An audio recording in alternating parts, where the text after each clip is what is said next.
Hello, I'm Scott Clover, and you're listening to the Intuitive Energy Podcast. This podcast series is about intuition, healing, and creating new energetic patterns that benefit you in your daily life.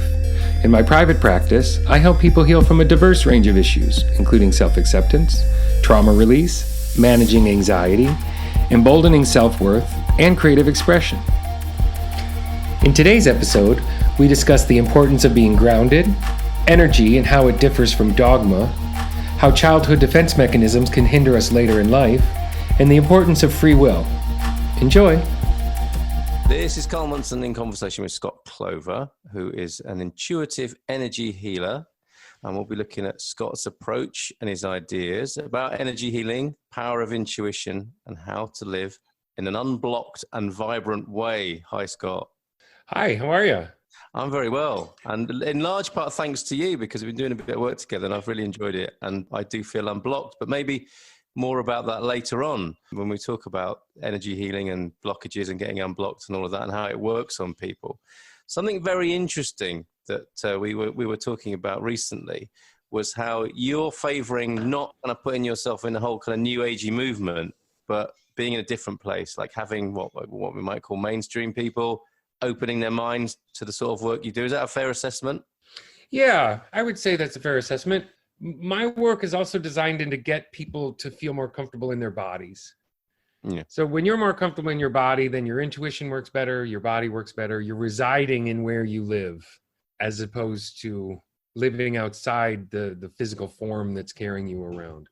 And I think a lot of times in what's considered the New Age movement or the spiritual movement, a lot of the focus is on up, perceive more, understand more, see more, and open up my third eye. And those things are all wonderful. But if you're not balancing it in the body, if you're not grounding the body, then the insights you're having might not be metabolized correctly. You might not be able to utilize even a third of the information or a fraction of the information that you're receiving because it's going into an unfiltered zone or an ungrounded zone. So part of what I like to do is help people expand their intuition, but at the same time understand that if they ground it in their bodies, then that's a lot more important and effective going forward. Excellent. Okay, so I get that. I mean, I have had my skirmishes and immersion in the New Age scene, and there's all the kind of spiritual bypassing, how people can use it as a way of avoiding arguably a more sort of grounded and practical reality of life. And you want to get to where people are on an everyday basis, by the sound of it, not the kind of retreat territory, not as a way of getting out of the existence, but a way of helping people who are really living life such as we live it in these, and let's face it, they're kind of turbulent times, aren't they?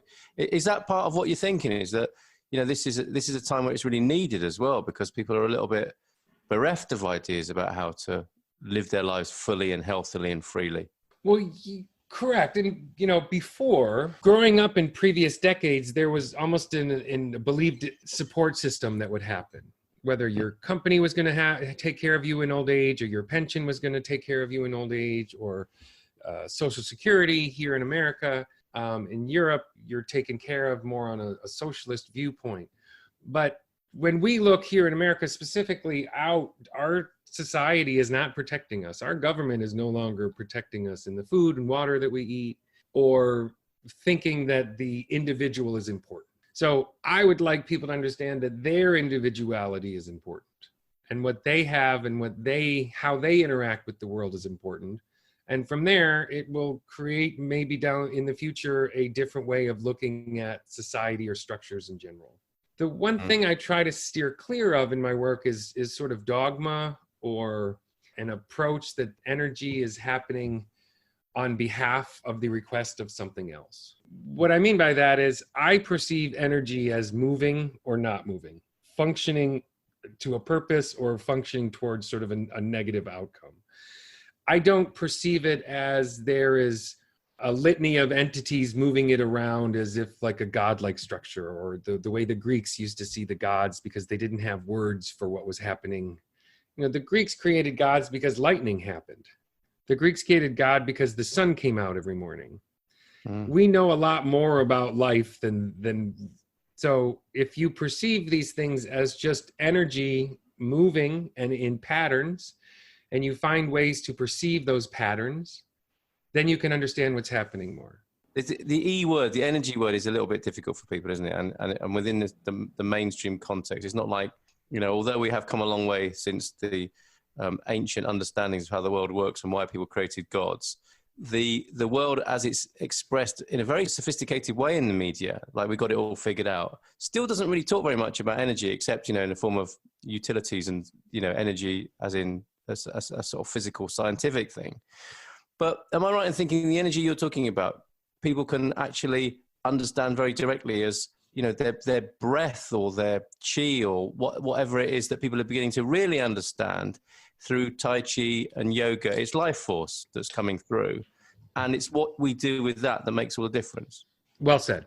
It is life force. And as we now know, because science is proving, the world changes when observed. So the observer has the potential of changing the world at large just by the perception, by engaging with different patterns.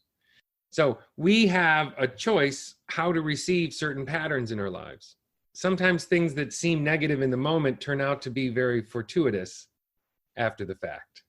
I mean, they write country songs about it.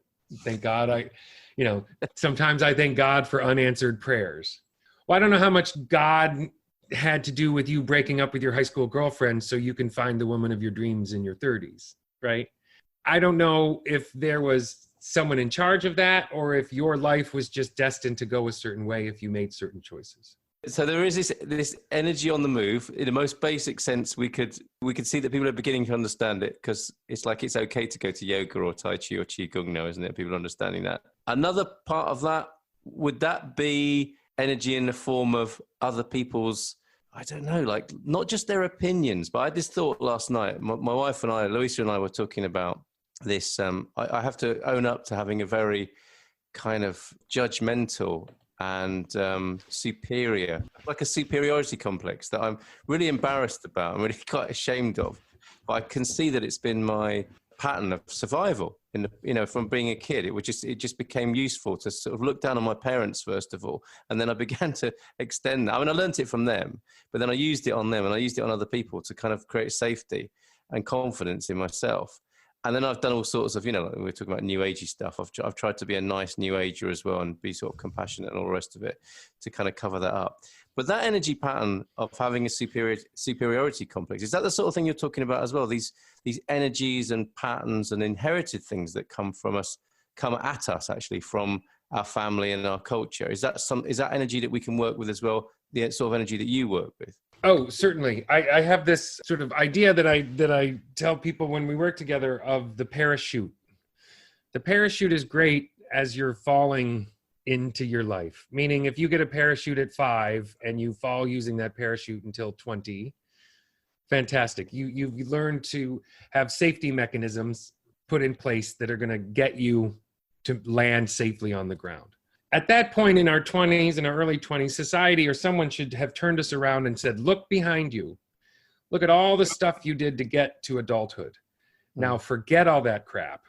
Forget all the things that bothered you and the idiosyncrasies and the issues you've had, the interpersonal issues. Let all that go and start over, because you're an adult now with a basic sense of right and wrong. But unfortunately, a lot of us, most of us, keep that parachute on when we land at 2021. Well, what would happen if you're walking around a windy town with a parachute on your back? Not good. The wind's going to pick up and pull you backwards. So you're going to be fighting the same safety measures that you installed in your adolescence and young years. Right. And these are the very thing that you can address in people and help them be clear of or restructure or create something new. Correct. Those security measures we put in place to guard our psyches during tumultuous times in our adolescence become rooted patterns if we don't pay attention to them. And instead of letting them go and starting over, we just add on top of them, which means they still exist at the bottom of the pile, which means they're still affecting us energetically until we go in there and try to clean up some of those childhood impressions. Because what you needed to feel safe at 7 is definitely what you don't need to feel safe at 27. It's either going to continue to limit you or it's going to continue to keep you too open, and then you're going to annoy people. The picture you create for me is that we might have people like you say, who are 27, 37, 47, even 77, Correct. Still being run by their 7-year-old programs. Now, that is a terrifying proposition, because in a world without initiation and in a world without this sort of reprogramming or healing going on, the scale of it just occurs to me as being really awful. And there's like millions, billions of people who are being run by their childhood survival strategies, going about the world pretending to be adults. Do you share my sense of horror of the scale of all of that? I'm not going to give you a sense of horror. I'm going to give you a sense of that's the way it is. And if we want to change it, then now we have the technologies in place to change it. And those technologies start small in whispers, in small groups, but those whispers in small groups down the line will create tribes and groups, and those groups will help bond together. And then eventually this will become more commonplace. I like that. So thank you for reframing that for me. And that perhaps is also a clue to the power of what we're talking about here. Yeah. So me talking in terms of horror and going off on a kind of negative look at it is a powerful thing in itself, and can affect the whole nature of the conversation and our communication here. Now, imagine you talking like that to your inner body. Yes. Oh God. So your inner body is getting fear. Your inner body is getting spoken to in contraction. Your inner body is being spoken to in, I have to protect myself against that ideology, as opposed to I have to understand it more. And in that understanding, then it will release inside of me. And if I'm open about it, then maybe what I'm saying will help someone else. Yeah. Right. From an individual perspective. Okay. So think of it like this. There's memes going around the internet of, this principle of hurt people hurt. Yes. So if you are intimidated as a child, then you're going to either try to intimidate as an adult or remain intimidated. So the idea is to find these patterns in your psyche, in your past lives, in your family, and say, oh, I'm not going to repeat that. If I don't repeat that pattern, then it won't get repeated on to my nieces and nephews or the children that we have in the future. Beautiful, beautiful. Now, I think you said something like the tools are available now, like it's a moment in time, and like they're available now, or we always had them, and then because things have gone in a certain direction, they're more obvious or more needed now. How's that working? I think a little bit of everything you just said. Up until 20, 30 years ago, we didn't have the luxury of looking inward. True. The 60s, the free love movement of the 60s was really one of the first times in our cultural histories that we had the opportunity to look inward. Up until the Industrial Revolution, we were too busy trying to defy gravity, meaning finding ways to pick up heavy things without exerting ourselves too much. And then that changed to food production. And then that changed to technology now. And that was all, if you look in the grand scheme of humanness, that was all a blink of an eye in our timeline. And just in the last 20, 30 years, has it even been borderline accepted to go to a yoga class, do a meditation, having men get in touch with themselves? That wasn't viable in the 70s. You would have gotten laughed out of your executive meeting. Yes. Whereas now you have CEOs going to Burning Man, and you have CEOs, understanding a real sense of tribe or community or compassion. And those things will start to take over because it's affecting, especially here in the United States, the capitalist system. The capitalist system is shaking in its boots because it knows it's not long-term. So a lot of these companies are turning to a model of let's take care of our employees in different ways than they used to. And those employees are saying, oh, well, now I have a chance or an opportunity to look inside myself. So I am going to take 15 minutes out and meditate. Yeah. And so what, piece by piece, little by little, these floodgates might begin to open, and the big picture can change quite dramatically. How do you see that? How do you see that manifesting in the big picture? I think that once people get fed up with sort of the way we've been told to medicate ourselves, that's already, the veneer is cracking with that.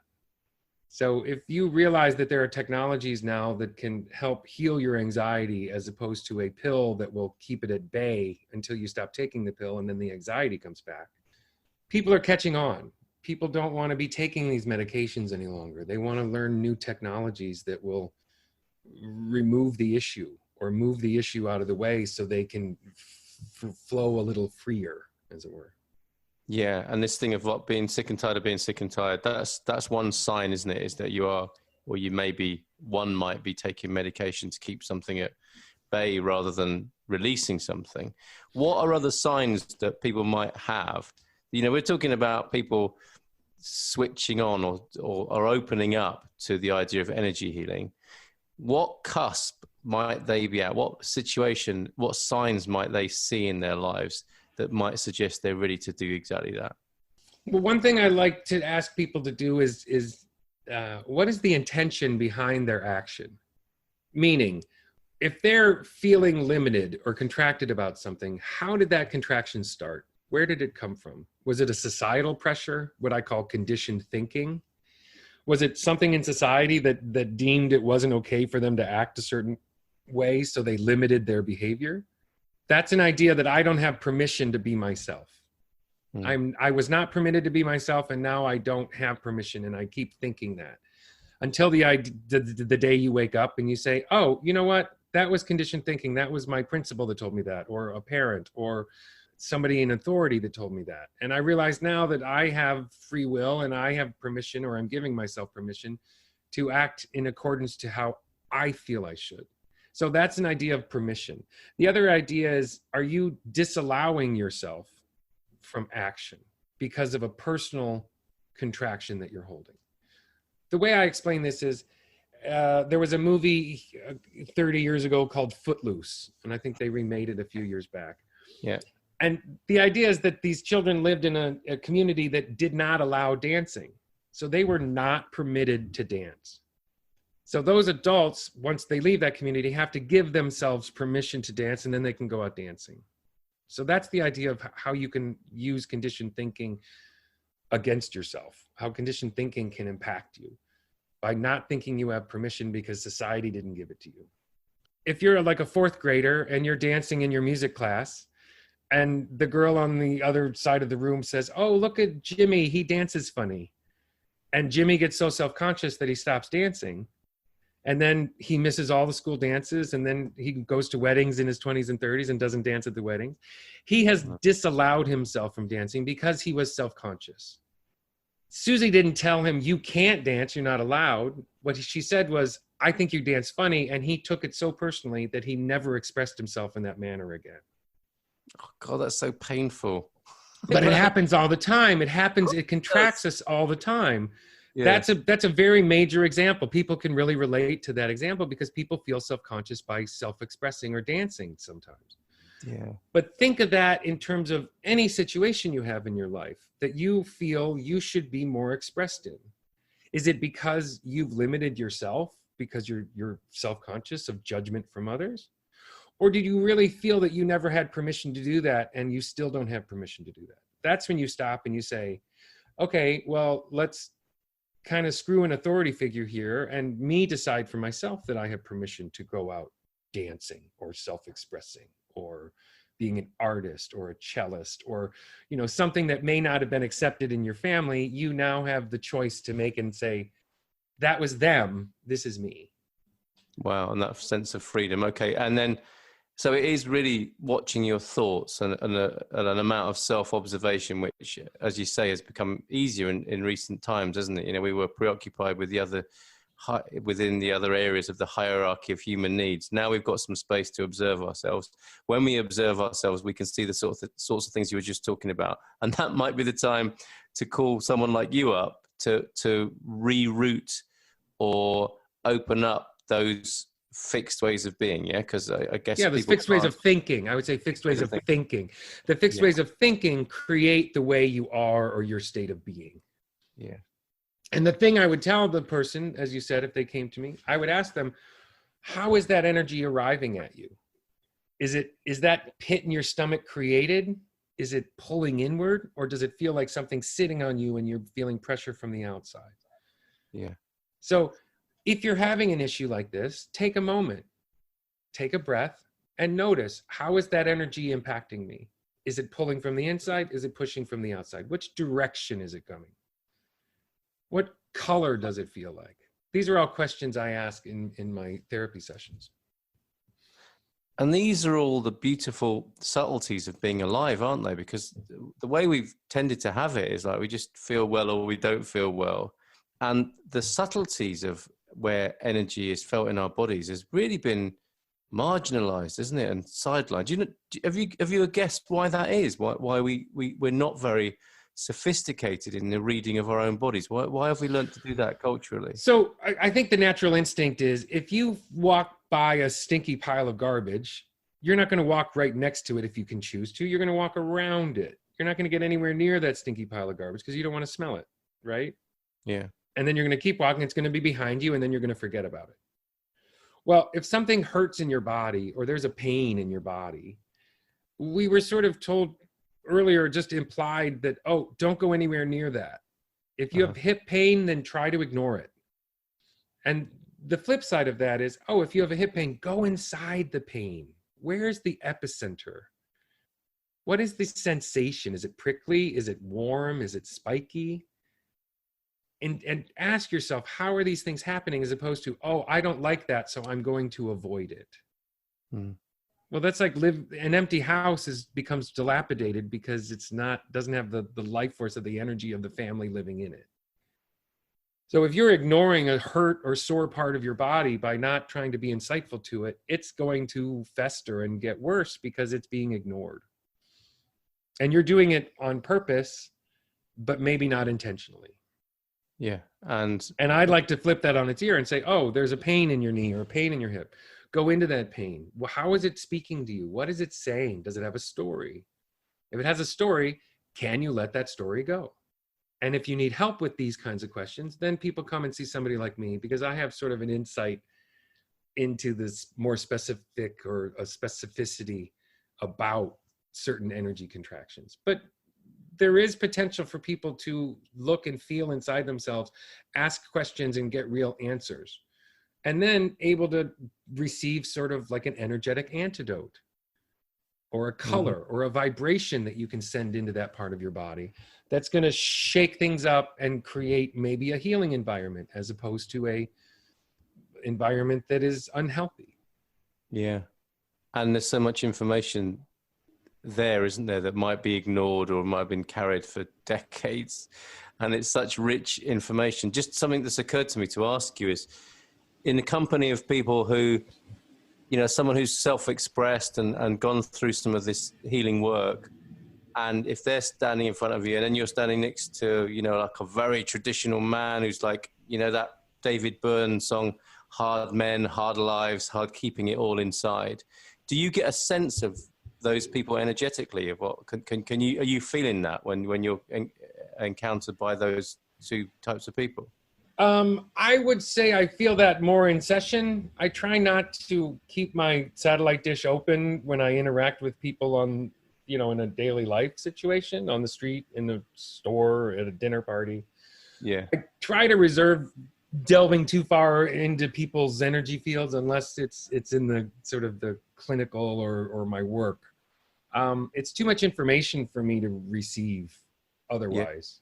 Yeah. Yes. But to answer your question, if someone is sitting with me and we work on it together, yes, there are reasons behind machismo. There are reasons behind docileness. And those two ends of that spectrum happen with both genders. Yeah. So they're either, you know, too much of a go-getter or not a go-getter at all. Yeah. And that may be contradictory to how they really feel inside, but they've had those contractions I spoke about earlier, or those implications or the dents in their energy field, and they've just never taken the time to buffer those dents out. Yeah. Okay, amazing. So one last question.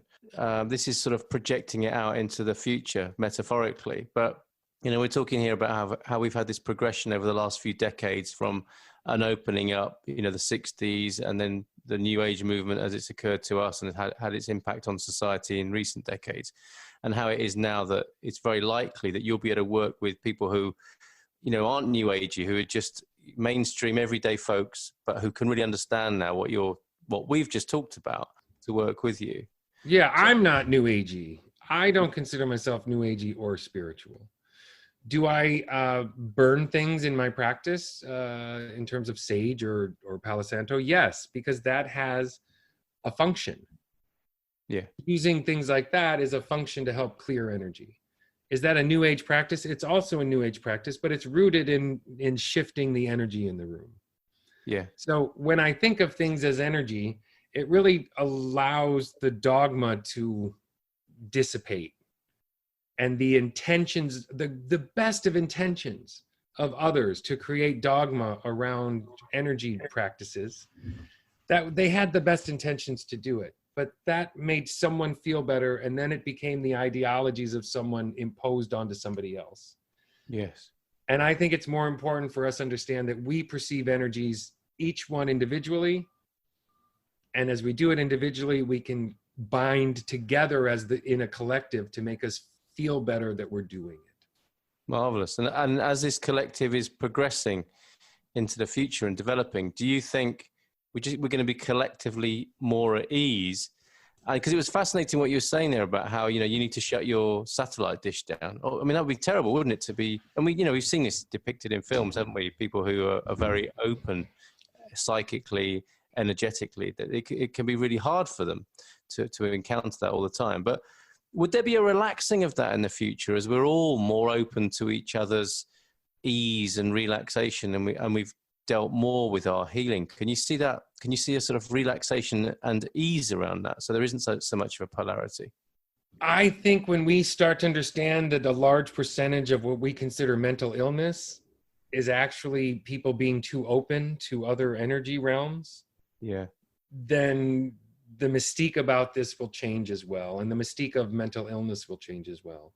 But you have to realize, we with our ears and eyes only perceive 1% of the energetic spectrum. 1%.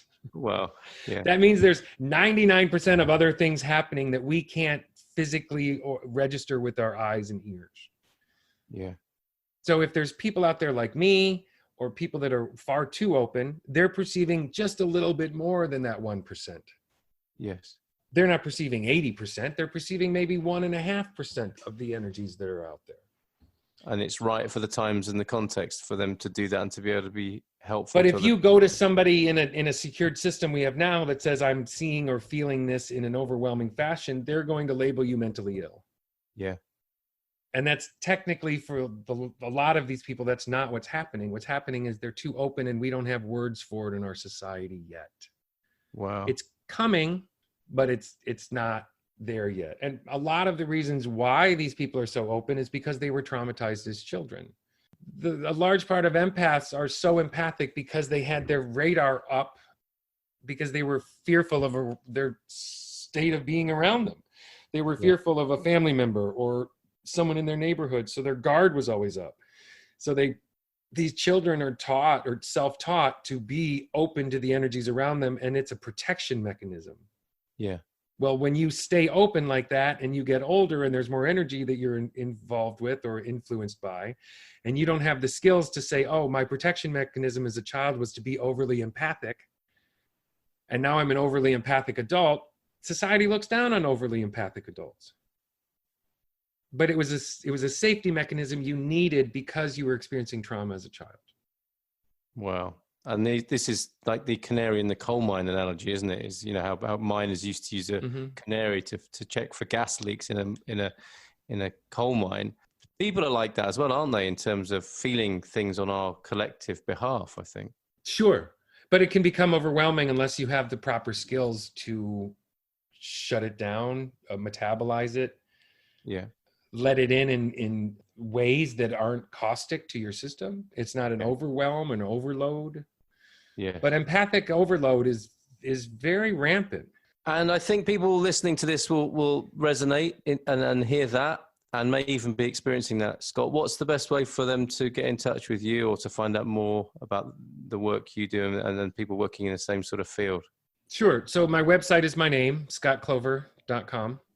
There's testimonials on there about people, different types of people that I've helped along the way. There's certain things in there about my approach. they're more than welcome to email me through the website if they have specific questions about their situation. And yeah, I see people in person here in Manhattan and over the phone internationally. So I work with people, 3 or 4 continents currently. There's several clients I've had over the years that I've never met before because a lot of this work is done over the phone. And my perception isn't limited by geography. That's maybe a discussion for another time, how the quantum realm works. But if there's an energy pattern happening, people like myself can perceive it in real time, and distance or geography is not as important. Okay, excellent to talk to you as usual, and I look forward to talking to you again. So scottclover.com is the place to go. Thanks, Carl. Appreciate it. You've been listening to the Intuitive Energy Podcast with me, Scott Clover. Thanks to Carl Munson for the great discussion and to Corey Tutt for the music you're listening to. In my private practice, I encourage people to heal what holds you back and feel better in your body. If you need more help with that process, I'm available for healing sessions by phone internationally. Visit scottclover.com for more information. Be well, and thanks for listening. This podcast is for educational and informational purposes only, and solely as a self-help tool for your own use. I'm not providing medical, psychological, or nutrition therapy advice. You should not use this information to diagnose or treat any health problems or illnesses without consulting your own medical practitioner. Always seek the advice of your own medical practitioner and/or mental health provider about your specific health situation. For my full disclaimer, please go to scottclover.com/disclaimer.